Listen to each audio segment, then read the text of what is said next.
இந்திய புலனாய்வு பிரிவுகள். இந்தியா உலகின் மிகப்பெரிய ஜனநாயக நாடுகளில் ஒன்றாக இருப்பதால் தேசிய பாதுகாப்பு மற்றும் உளவுத்துறை மிகவும் முக்கியமான பங்கு வகிக்கின்றன. இந்தியாவில் பல்வேறு புலனாய்வு அமைப்புகள் செயல்பட்டு வருகின்றன. ஒவ்வொரு அமைப்பும் தனித்துவமான பணிகளை செய்து நாட்டின் பாதுகாப்பை உறுதி செய்கின்றன. முக்கிய புலனாய்வு அமைப்புகள். Rao research and analysis wing இந்தியாவின் வெளிநாட்டு உளவு அமைப்பு.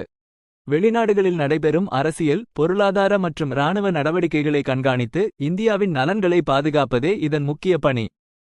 ஐபி இன்டெலிஜென்ஸ் பியூரோ இந்தியாவின் உள்நாட்டு உளவு அமைப்பு. நாட்டின் பாதுகாப்பிற்கு அச்சுறுத்தலாக இருக்கும் பயங்கரவாதம், தீவிரவாதம் மற்றும் பிரிவினைவாத நடவடிக்கைகளை தடுப்பதே இதன் முக்கிய பணி. NSA நேஷனல் செக்யூரிட்டி ஏஜென்சி இந்தியாவின் சைபர் பாதுகாப்பு மற்றும் சிக்னல் உளவுத்துறை அமைப்பு. TRI directorate of revenue intelligence கடத்தல் தடுப்பு மற்றும் வருவாய் புலனாய்வு பணிகளை